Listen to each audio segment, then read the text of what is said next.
Kog'Maw or even a Twitch or something that can be very powerful later in the game. In Korea, Vayne was definitely seen as the answer there, and we saw it also played in the LEC. Hence the ban. So, of course, it's going to be the first ban coming out. The Kog'Maw is one that's been on my lips because of the Kai'Sa matchup, and it's a champion that will be considered. I'd be over the moon for a Twitch, so who's to say we might not see a new AD carry choice here? But to be fair, if Kai'Sa is up, it's probably Kai'Sa with Lulu. But it's still interesting to see, right? Griffin are prioritizing what they are most afraid of above all other marksmen. Every single one not named in the game said, no. Vayne is the #1 scariest champ for us. We are removing that from the table. Everything else is fine. The Kayle needs to go away. That's a different solo laner here. IG have one final ban. And do remember, Jackie Love's trump card is Draven, and they are leaving that one open. It's a different style of champion from the Vayne when it comes to what it contributes against Draven, but it is notable that his Ultra Comfort is left open. And this is also, because the Gragas is locked in for Invictus Gaming, probably going to be a Qiyana mid lane, since that's what we saw from Rookie in the group stage up against TL. And even though the LeBlanc is banned, it does leave Griffin open for potentially a last pick counter for mid lane. Okay, Griffin are going to leave mid up for last right here. Vladimir, the current hover for Sword. Oh, still looking around, though. Has yet to play Vladimir so far at Worlds. Going to play Gnar, which is, I would argue, a bit of a safer champion overall. I think the Shy is a stronger top laner, and playing something that's, I would argue, actually, Vlad can be exploitable in bad matchups. Gnar, less so. And no games played professionally for Sword on the Vlad. Probably one of the reasons they wanted to blood a top player like Doran was his more flexible champion pool. So given that, the Gnar isn't a huge surprise. Here's that Kog'Maw hover. So maybe we're onto something here with the Thought. I was thinking that would be the one if it was not going to be the Vayne. So yeah, there it is. This is the first Kog'Maw of Worlds. We add another one to the roster. As Kog comes in, Kog Lulu definitely absurd damage, and he's not just a late game carry. This champ spikes on one item, spikes on two items. Kog is going to be online early in this match. And backline access is usually the way you deal with a Kog'Maw, and that's not necessarily the most here. Yes, in a skirmish, Elise can get in there. The perfect Gnar flank, yes, but it's not necessarily the prototypical kind of Malphite draft that makes Kog'Maw irrelevant at times. And a Yasuo being locked in as well. So this is probably Yasuo top for the Shy to go up against Gnar, but we don't know for sure where all of this stuff is going. That's a historic matchup where the ability to interrupt the boomerang, have it fizzle out, and no cooldown for Gnar means that you can actually drop harass there. It's not necessarily dominant in the early game, but it scales uber well. Final pick here. Okay. So if they can find the matchup Poppy into Yasuo, and then Gnar can play some other lane based on where he goes. I think they're assuming it's Yasuo mid, just to play Yasuo mid, just to play Yasuo Gragas, and just give the Shy the Qiyana, regardless of matchup.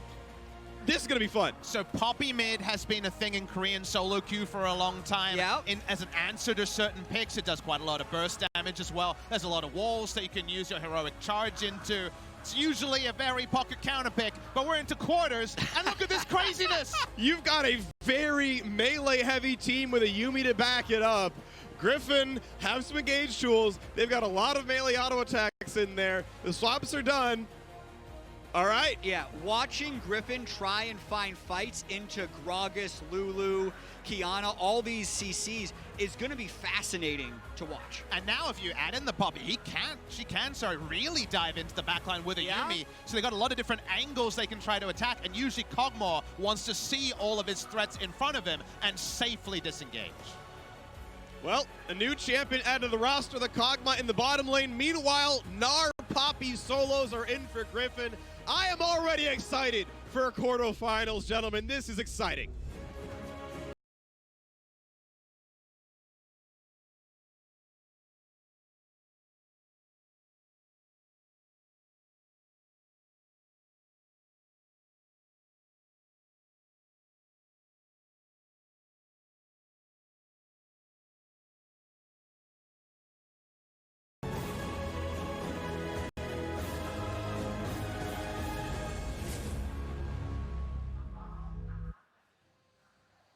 Welcome to Summoner's Rift for Game 1 of the quarterfinals. Invictus Gaming are defending their World Championship against one of the best teams this tournament has ever seen. Griffin, the #2 seed from Korea.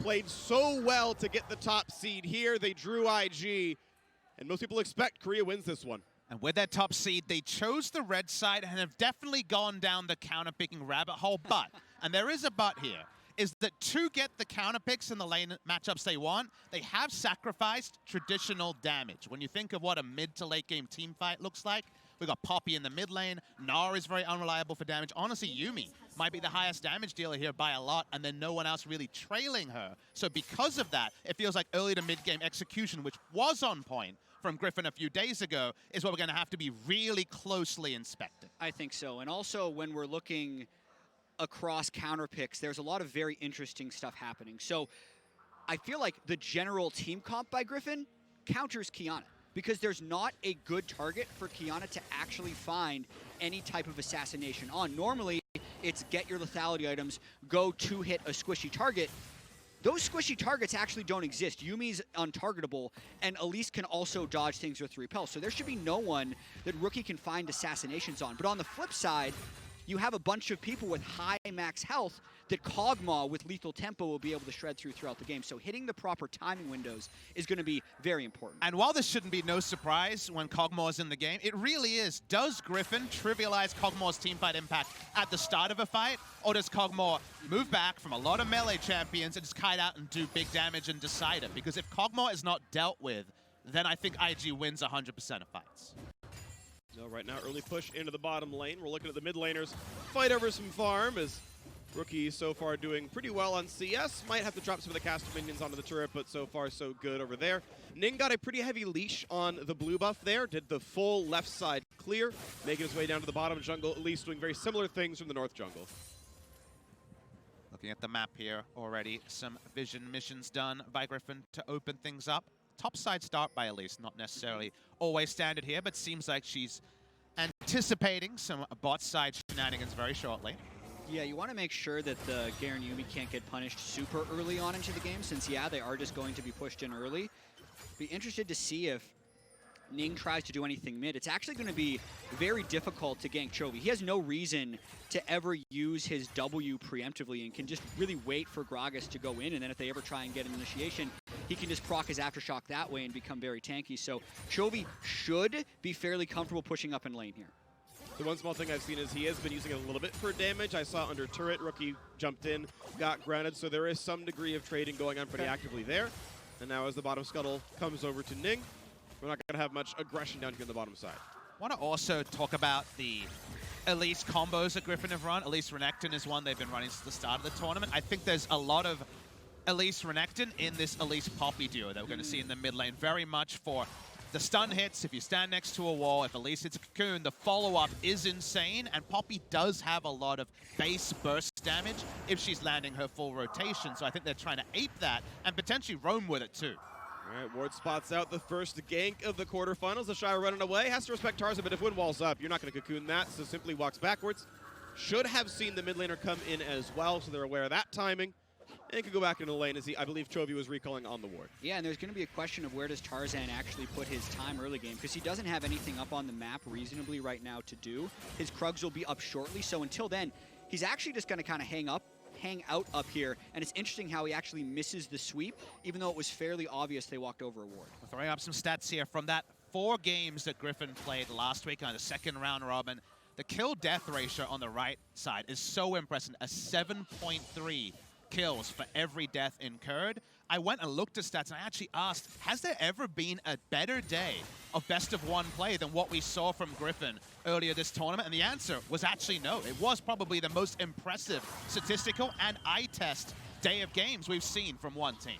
Yeah, and you can even see their group stage kill death. This is Worlds all time.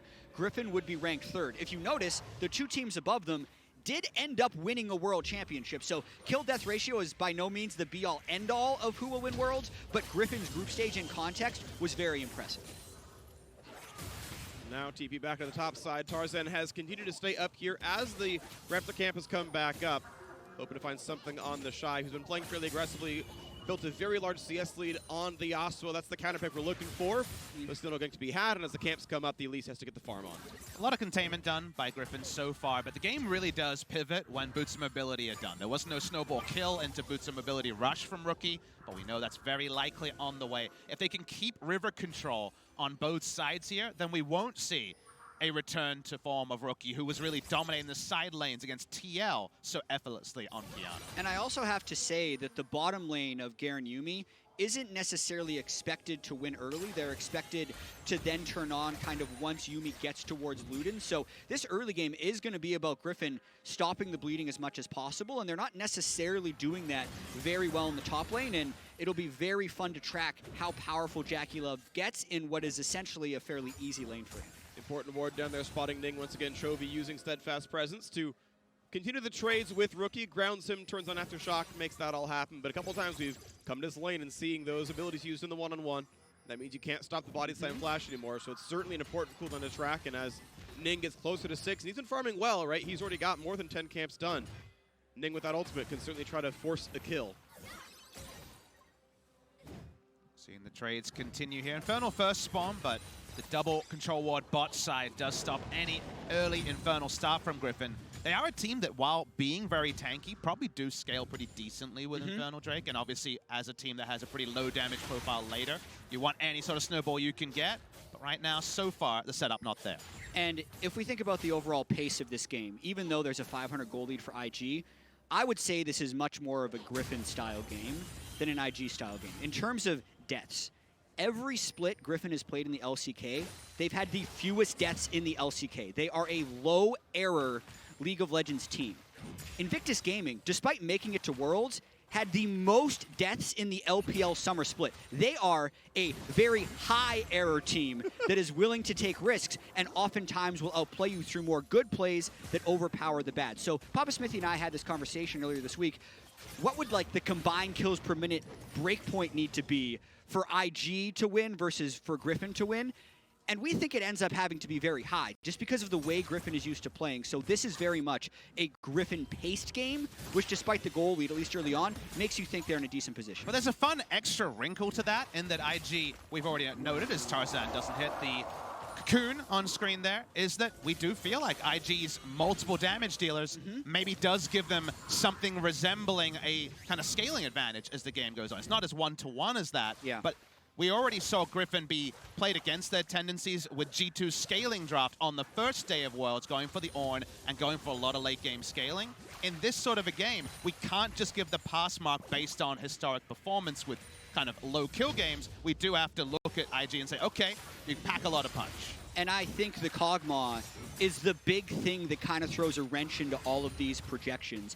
If he is able to stick strong in team fights as all these melee champions just kind of run at him, it's going to be probably what decides the game, is how well can Griffin find access to Jackie Love. Because from what I've seen, Garen Yuumi scales incredibly well, but it also hasn't played into a Kog'Maw before.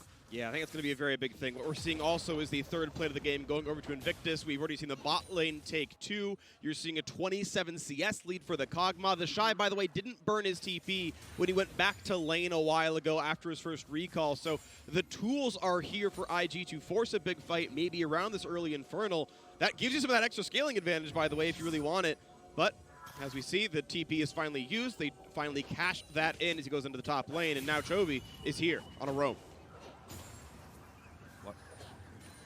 Watching the play come together here. Tarzan lying in wait. These are the sort of areas where Tarzan was able to outpath against G2 in those couple of victories in a row. Chovy quickly returns to mid lane. Topside advantage is a little bit bigger than I anticipated pre-one item. I feel like after the base stats nerfs years ago, Yasuo doesn't crush Gnar in the 1v1 like he once did, but it does scale to be a very strong matchup. Should only get better as it goes on. And I think a lot of that is just, oh yeah, it's the Shy. He's Sword. going to be able to have large CS advantage against basically everyone that he plays against. On the flip side, with the full upgrade on Viper's support item, the gold generation is actually going to start catching up in aggregate. Boots of Mobility actually matched by Chovy. So it seems like he wants to be the same sort of roaming threat that Qiyana can threaten to be. CC-wise, definitely able to ape what Qiyana does with the burst damage. Not usually there as the game continues to roll on. Right now, honestly, a bit of a Galio type here, just really trying to keep Rookie accountable for CS and roams where possible. All right, well, again, looking at the attempted trades down there. Jumps away. Rookie doesn't want to take that trade anymore. Chovy seems to be kind of putting his presence on the lane at this point. Rookie had a very early CS lead. That's turned back around. The Shy rushing Static Shiv has even more lane pressure, freeing him up to make more of these moves around the map. Spotted all by a control. We're not going to find a fight onto Chovy, but they can push in the mid lane. And I want to take a moment to appreciate how high these CS numbers are.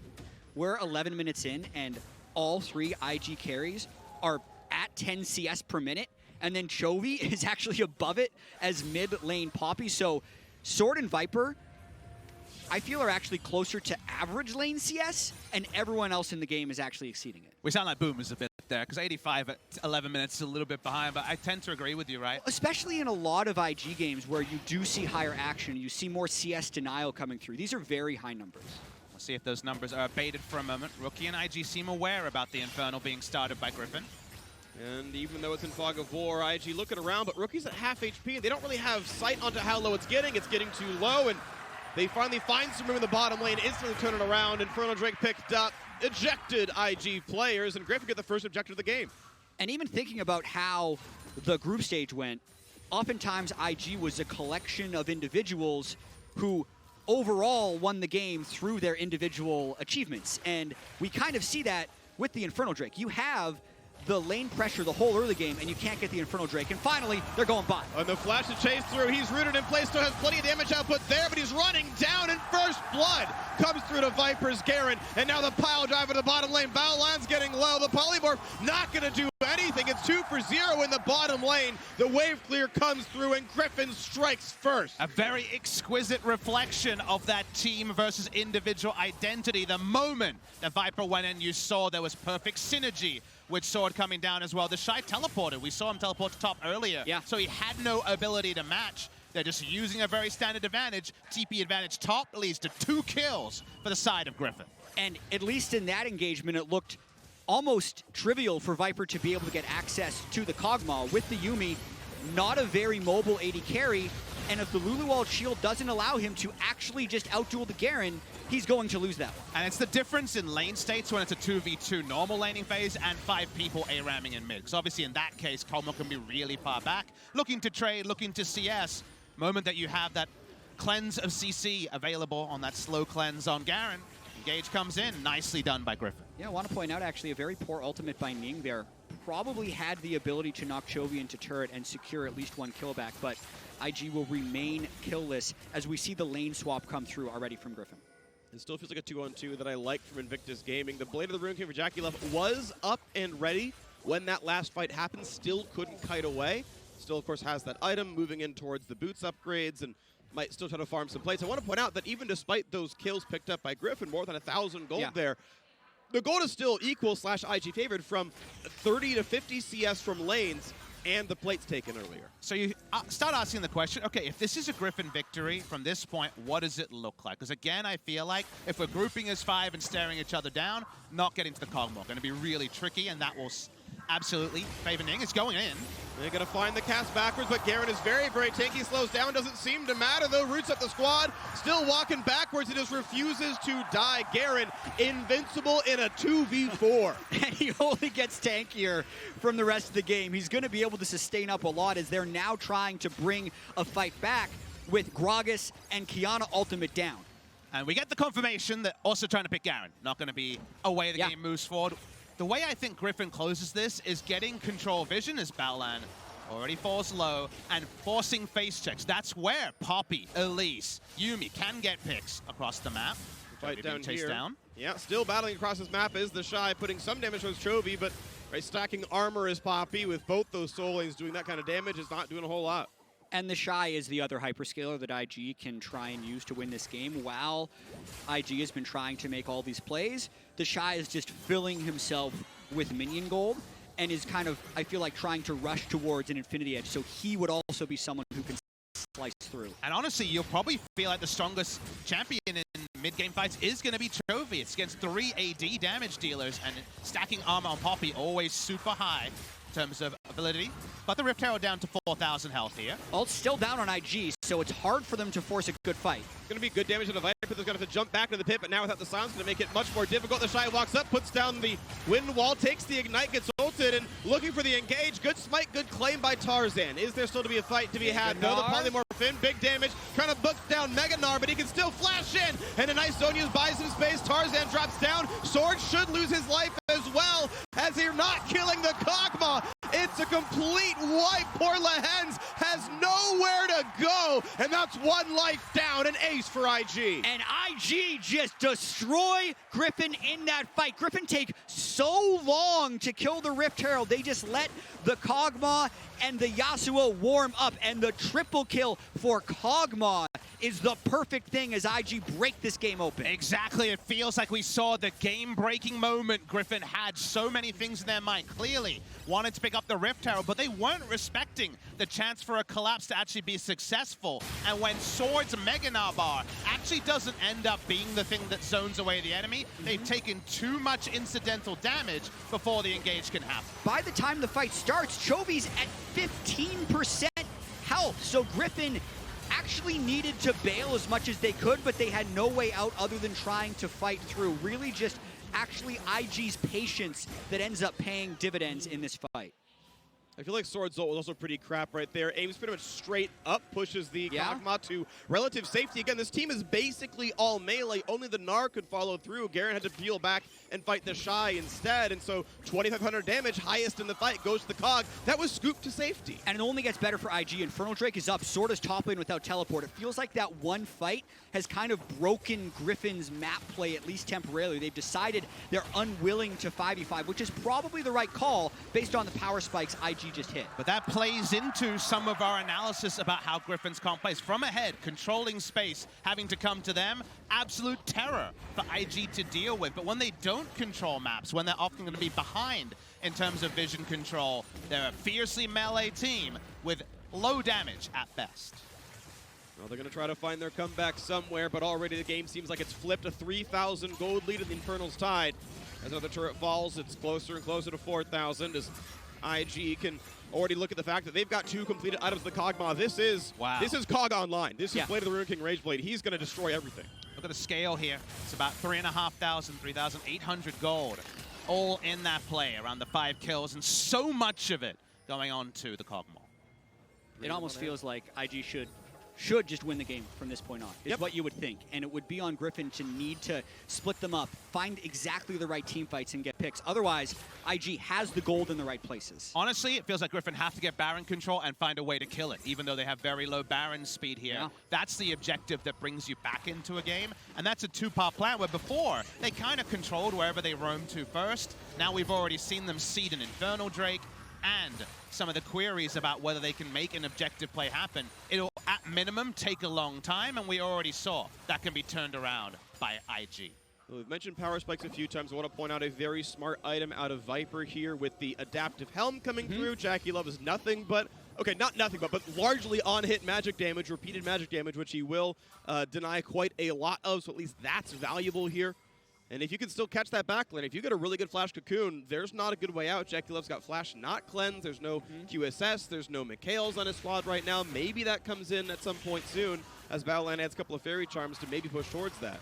Yeah, Baolan should be building the Mikhails next. Otherwise, I'll be very disappointed in the item choices based on kind of the ways that Griffin can win this game. It's all about if they can catch out Jackie Love in a fight. We're probably not at the tipping point yet where damage items outweigh kind of the early tankiness that Griffin have been able to pick up and how their champions interact with the stats they picked up. So there still is that perfect setup from Griffin, but like we've alluded to multiple times, it needs to be dealing with Jackie Love, forcing him to flash out or just put out no DPS in a fight. Right now, it's just standard laning phases of the game as we see everyone returning here. The Baron about to respawn though, or at least spawn for the first time, and that will be the focal point of this game. And towards the top they go. Can they find Sword? The answer is no. They're going to turn back around and let that one Just go back towards this tier 2 turret, but Baron is spawned on the map. The range advantage clearly does go to Invictus Gaming, and actually they found the engage anyway. It was just Rookie who snuck up, finds this stun, but now it engaged in the top river, and they will shut down the Kog'Maw. They take down the jungler as well, and Griffin find the 2-for-1 fight. And that could have been a very good play for IG, but when you send both your solo laners up to top lane, you should not be contesting river with the rest of your team. So Griffin are able to find the comeback and actually win out on that trade. That exposed underbelly being taken advantage of is exactly why people were skeptical of IG picking up the win here. They do make those fundamental errors where they lose out to a TP advantage on a top laner, or they allow themselves to be collapsed when they're just straight up getting a 1-for-0 in the top side. We're going to see the full replay. This is the top side play where Rookie did not have to walk through vision for the first time this game, and the burst is pretty insane, let's be real, but it's this other side where Viper's flash is enough to close the distance on the Kog'Maw.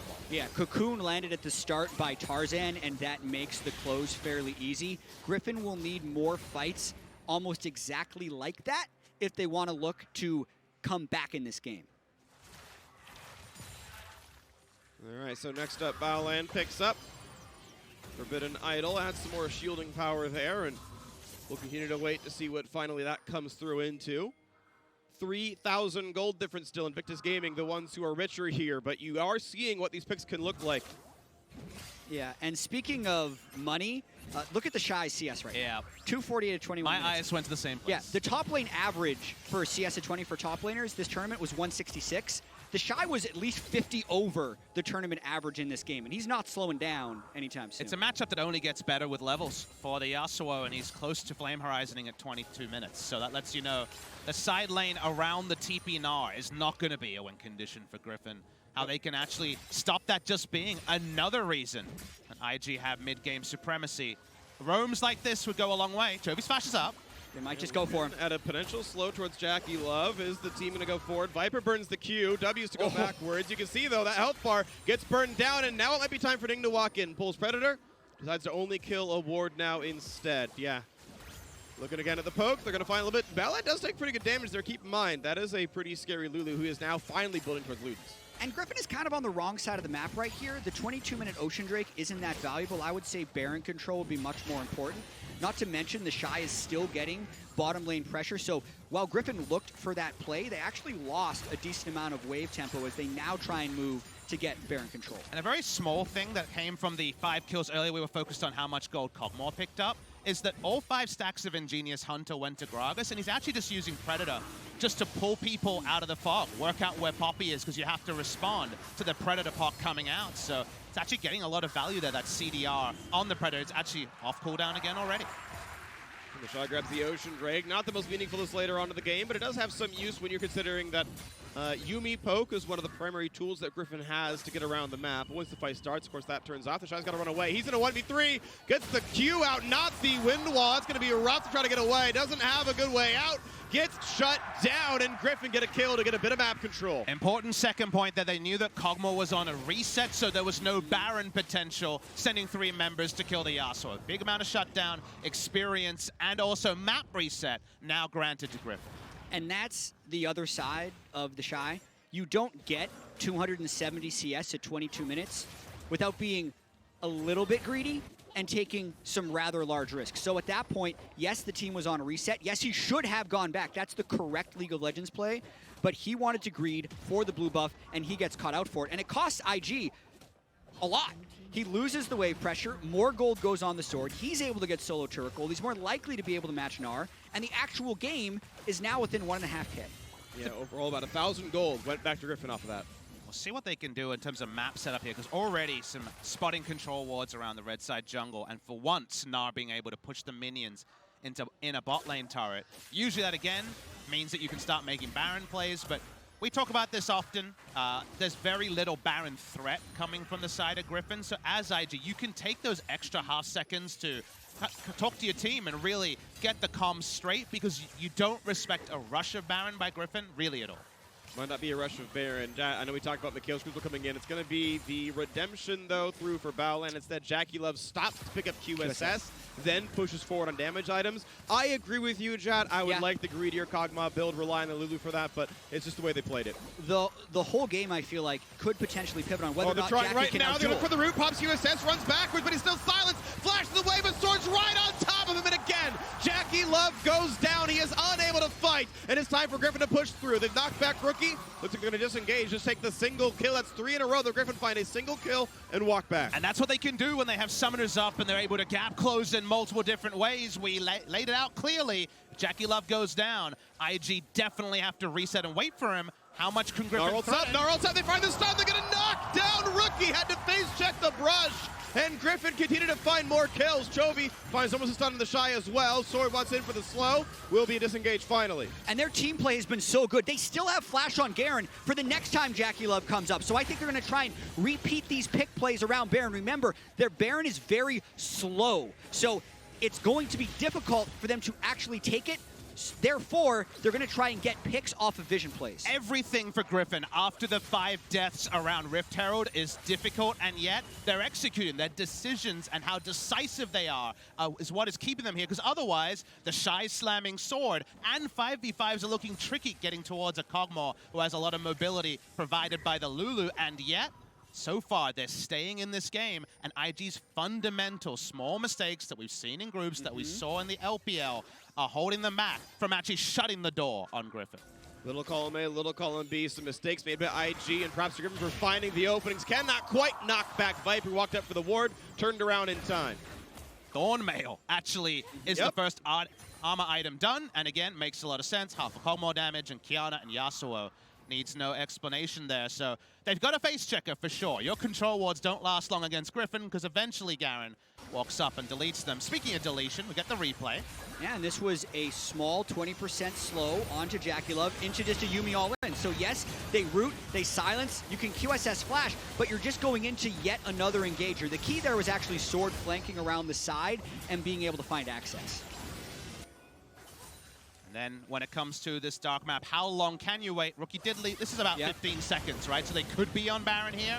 Unfortunately, they're not when it comes to Rookie's perspective, and he goes down. Yeah, and there was a very small window to pull that off because Rookie was about to go invisible. That's why he jumped in to grab the Grass Blade and was planning on queuing immediately. So if the immediate stun didn't come through from Griffin, there's a chance that Rookie actually gets away from that. Yeah, but still spotted out, taken down, and we can again look at the map state, a 900 gold difference. IG still in a small lead, still also up that one Ocean Drake, but a tight game here. Zeal done for the Kog'Maw. I am perennially on Kog'Maw watch. A Last Whisper in for Rookie. A Sterix Gauge plus the Infinity Edge done for the Shy. So I do want to point out that it's not always just Kog'Maw, right? The other champions matter a lot as well of the IG carries. They do have plenty of damage output there. The question is, can they withstand all the picks that Griffin are putting out? Yeah, how long does it take for Griffin to kill Kog? And how much time does that buy the Shy to really do a bunch of damage in the fight? Because there are 2 hyper carries that IG have in their roster. But when we do see the usual setups of 5 champions in mid, the only person you can Gragas cast is the Yasuo, right? As backline. Oh, they caught Rookie. Found a catch. Rookie over the wall onto a ward, just goes down right away, and it means that's Infernal Control yet again to Griffin. IG just needed a team fight, and Rookie hands it away. Rookie's setups against TL really got them into the quarterfinals, but his setup there was well caught by the side of Griffins. To my point, though, they need to find a way to actually use their Gragas Yasuo to threaten, because so far, Gragas doesn't want to ult Yasuo, sorry, Gragas doesn't want to ult Garen, because he's the only person he gets access to, and then Kog'Maw is killed. It's really about Ning finding a 3-4-man cast in a fight and getting the most out of the Shy, as the gold lead is definitely coming down. Look at that comeback from Griffin. After they're a bunch of melee champions into a Kog'Maw, they have not allowed IG any favorable fight. They gave them the most favorable fight at Rift Herald, but being able to bounce back from that makes this a very competitive game. It's best of 5, starting out strong can really help you kind of start forcing the pick and ban around, say, you know, we can't beat Garen, or we can beat Garen. You can start making things really awkward there as the blue goes over to Rookie pretty easily. And this Garen Yuumi strategy isn't something that will make or break the series, but I can understand why Griffin wanted to throw it out in game 1, because you gain such a pick ban advantage if you're actually able to come back in a game like this where, okay, IG had the counter. They proved it doesn't work. It would just limit their ability to ban for the rest of the series. And while pick ban advantage is one thing. Think of the mental edge they get when you know that IG were probably prematurely feeling super confident after getting their 5 kills and coming back here. So edging out this game, coming from behind when so much in the side lane, and honestly the 5v5 scene set up for IG has to be both a mental and drafting advantage to Griffin. Well, items still coming through. Pretty close to Dead Man's Plate now on the Viper. Just needs the combine for that one. The second adaptive helm through onto the Poppy as well. The components right now on top of Sword, so it's a good mix of armor and magic resistance on all the squad, and that is kind of the damage types here of IG. Cog tends to be about 50-50, and obviously Qiyana and Yasuo very physical heavy. Gragas, you notice he did not go for the flat pin build. I think that's very, very smart. He's not going towards the Oblivion Orb because he knows his targets are all tanked with high magic resist. So often we see players buy the wrong items. This one, I want to give a high five to Ning for not doing a flat pin build in this game. Completely agree with you. It's about IG finding the right type of target access. It's difficult because it is a bunch of tanks that they're going to have to be fighting against, so a lot of it is just extending the fight, properly kiting back, or can they actually just burst down this Baron? They have a lot of damage. Looking at the setup now, trying to rush this one down. Viper coming around the wings. JackeyLove shields up the first Rookie. one. And there's Rookie looking for a big stun. Yasuo on top! And they're going to have Zord pop the Zonians. They've knocked down one, but it's only the Gragas. That's a big ult from Sword. Is the re-engage enough? Rookie's off in the wings, but Kagma refuses to die. He's on 4. Looks for Chovy. It's stolen away. Rookie denies the Penta, but Baron, you have to believe, goes to Invictus Gaming. And starting off that Baron allowed them to finally get the start they were looking for. Rookie not caught out this time. His start actually ended with a plum by JackeyLove. And that fight was just decision overload for Griffin. Look at the Baron. We have to stop the Baron. Wait! Here's Rookie, and even though the start of the fight seemed like Griffin was able to turn it around early, the fact that they used so much of their burst on a Qiyana who had already used the cooldowns meant they had nothing left for the decisive kill they needed on Kog'Maw. So yes, Yuumi repels the first engage. Windwall stops Tarzan, they burst the Qiyana, and now Jackie gets to fire. The damage, it stopped. They don't have enough damage left, and you can see even though he gets very low, that's all the time it takes for the Kog'Maw to clean. And the magic trick of the IG comp is create enough ruckus for JackeyLove to kill everyone on Hurricane, Rageblade, Kog'Maw. And speaking of, the picks might get to start. The ult into the Yasuo, of course, again, those are tanky champions. Don't quite get to go down. But you're seeing now IG ready for the push. Ult comes in. They're going to find JackeyLove. Oh, no. He's going to drop yet again. Griffin just jump right in. Look at the ulti in from Sword. And they are spinning to win all over the top of IG. A couple of kills come back. The Shy tries to run. Don't know if he can take this one. He cannot. But Rookie's here and Baolan's right behind him. It's overall 3 deaths on IG. Only 2 down on Griffin. And IG is teamwork away from being unbeatable because their individual mechanics are so good, but then they face check 4 people down mid lane while Rookie is prepping a side wave and get immediately engaged on. And that's the amazing thing, is it's what we built up. It really does feel like the unstoppable force versus the immovable object, because at the end of the day, for all IG do right and the game-breaking moves they make, they keep not having the fundamentals to close it out in a timely fashion. Here comes a flank from Rookie. TP and coming in as well. It's a Yasuo. Going for the big play. They're going to find that stun. But do they have the damage to kill a Garen? With Kog'Maw, they probably do. But here come the Kog'Maw. Suddenly they are on top of him. And yet again, JackeyLove doing so much true damage in this game, but not enough to kill the champion. I completely missed it. Yasuo is dead. It was a Kog'Maw flank. You can't do that in a situation like this. The flanking Kog'Maw is not the deadliest. That's a new one. That is definitely not what you're looking for here, and JackeyLove has been known to make those mistakes on occasion. Not recently. A wonderful year for him, but now, suddenly, IG have a lot of it to do all over again, even though they've broken open this game twice in clear fashion. We take a bit of a breather here. We've got a minute left on Baron, but it feels like IG's not going to get to use that very much, waiting for JackeyLove to respawn. Big fight in the mid lane, doesn't turn into a kill right away, but the re-engage so good from Griffin. Yeah, the big thing you have to note is that Qiyana was just bottom lane clearing out a wave, so Griffin know he's not that close. And they say, okay, JackeyLove, you stepped up. We know you have no flash. We're just going to kill you. And they do that. And then even after that happens, look at how much damage the Shy is able to pump out. Stop watching at about 200 health.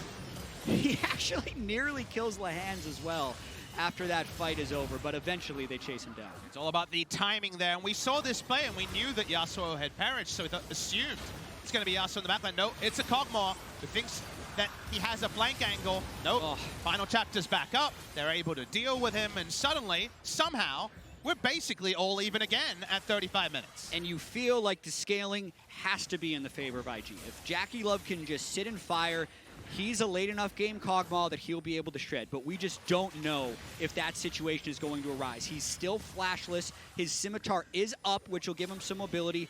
Baolan does have his wild growth at this point, so it's a lot of extra health they can pump into him, but we just don't know what's going to happen next. Red buff, I think, is actually a really huge deal here with the Hurricane. Love Hurricane against melee heavy compositions. JackeyLove going to try for something as they find the slows back and forth. Viper pushed a bit back. Sword charging up, though. Meganar is imminent here. That is a cooldown, a state that IG must respect. We can see we're 2 minutes away from Baron respawning here, and I wouldn't be surprised if IG just stayed on this screen for the next 100 seconds or so.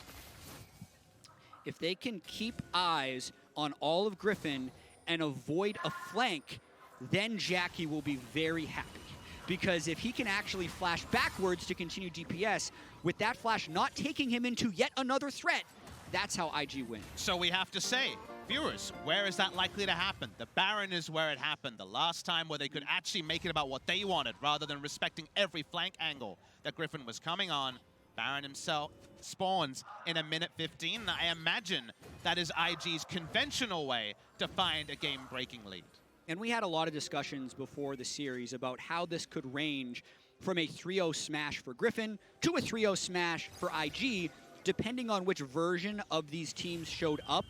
What I'm really happy about is it feels like this is the best scenario where the evenly matched versions of these teams are facing each other. The strengths are apparent. The weaknesses are as well, and they're just battling it out. And you just want to see them roll through different pick-ban strategies. Put Viper on a conventional AD carry and see how that will carry forward, because if the play level stays the same, we're in for a banger of a series. Once again, we go to the mid lane wave clear, 30 seconds away from Baron spawning as they push on forward. It's Griffin first to shove this one in. The resets have already come through for IG. No more time to shop. You have to play around this top river right now. And that control where they just got killed by Griffin is the brush they actually need to control. But if you look at their inventories, they only have enough space for one control ward, so it's actually very difficult for them to be able to stop those flank angles. And as you mentioned that, IG walk right back in and reclaim all that territory. Yumikyu used for some wave clear. Once again, Griffin can push in mid, but they have to walk through again all over IG's wards. And our issue now is, now that we're late enough in the game, is how does Griffin actually break the game open themselves rather than responding to an IG mistake? That is trickier for them as their damage profile gets lower and lower. They want to be able to contest and close the distance, but JackeyLove unlikely to just give over his life in the front line once more. Poke continuing, wave clear continuing. They know from the Dead Scuttle Crab that IG are probably safe at this Baron. Griffin are not trying it. Their over-the-wall Baron takes pretty rough. Overall, you could probably blast cone in, but that's it. As Rookie runs around to the bottom side of the map, hiding inside this Drake pit. We know that's spawning in 40 seconds. He's looking for maybe a flank play. As Griffin, they can be seen taking down some of the wards. Now the Southern River, some of it belongs to Griffin as well. But Griffin is getting starved out of wards. Even though they have 2 sight stones, they've used all of their ward charges on both of those sight stones and only have 1 sweeper left. So they say, we can't play this vision game any longer. Let's go for something. Griffin are actually the ones that start the play. Right as Scuttle despawns, forward they go. Rookie wants to scout, can't see it just yet. They see, okay, that's like 3 Griffin members. That's not enough to stop the Baron. We're safe yet again. Kog'Maw, rank 3 ultimate, has massive, massive range. JackeyLove can spot check that constantly. Battleland chunked down, but as long as he stays far enough back, that's going to be okay as well. Continued poke, but it's all into Fog of War. The control ward's not bad for IG. Sword by himself, can't go to Mega, looking for the engage. They are layering the CC, and Sword this time is caught out. A blunted object as Redemption puts health bars up, and IG dare a 4v5 team fight. Damage onto the Baron, waiting to burn that one down, looking for the re-engage. 2 crucial ults are down. Windwall comes down. At what point does the re-engage happen? Rookie only has so many tools, and health bars are low. The Baron is smitten. and IG get to walk away with a kill and the Baron. And that is such a long death timer. Griffin is scrambling to try and find the right decision. They move straight to Elder because they know IG has a reset, but they are fast coming out. And remember, Griffin can't kill objectives quickly, so it's still 4v5. Griffin is trying for some miracle. They're looking for a gank rush here. They know they can't touch down Jackie Love. They might get Jackie.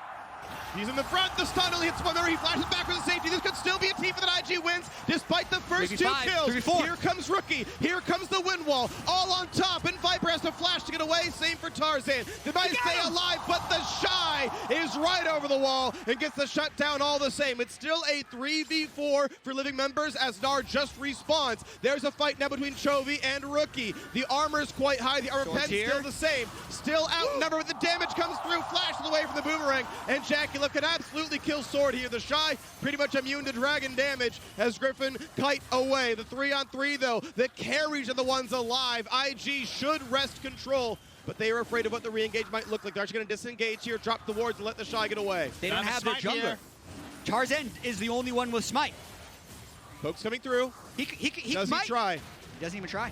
They're not going to. Dragon comes over, and here's the re-engage. They find the stun, and Sword will die as soon as he respawns. Blue buff handed over. IG have such a lead now. Death timers are so long that walking up and getting the Elder and dying for 50 seconds is not something Tarzan calculates as the right move. I actually really like this approach where they try to get a pick rather than slowly rush down the Elder. But Jackie Love having flash up and then Hurricane autos means the Shy and Rookie can fight back on the back end. That backward sidestep by Jackie Love, so the Cocoon gets graciously tanked by his jungler Ning, is absolutely worth, because the fact that IG end up having their 3 carries up and there's no longer a Garen for the ideal Yuumi delivery system means IG can win in the ensuing chaos. And you just feel like the paranoia must be there for the Griffin fans if they lose with this again.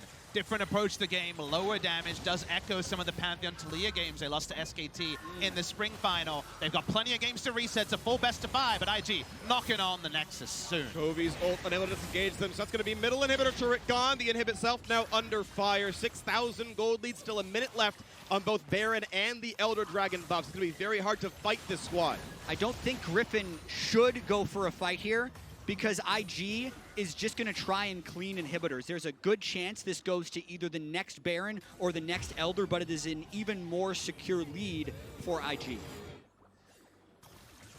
Recall comes through for Rookie, seemingly that they don't want to fight for the inhib turret itself, just clear away his last few waves. Now, Jackie Love has no more items to buy. Every slot is full, and there's not a lot I would replace there. So giving him the farm is a little awkward because Ning has an item and a half to go. Honestly, in the late game, very often damage outstrips tankiness when you try to match it with purchases, when your gold just can't withstand the sort of damage that can be purchased. So with all these tank items, Viper and the rest of Griffin are still very mortal, and Jackie Love is so strong. If Rookie could find some type of flank, IG would go for the win. What they're probably hoping for is the second inhibitor, because Griffin will have such poor wave clear against 2 waves of supers, IG would potentially never wrest control of the game back.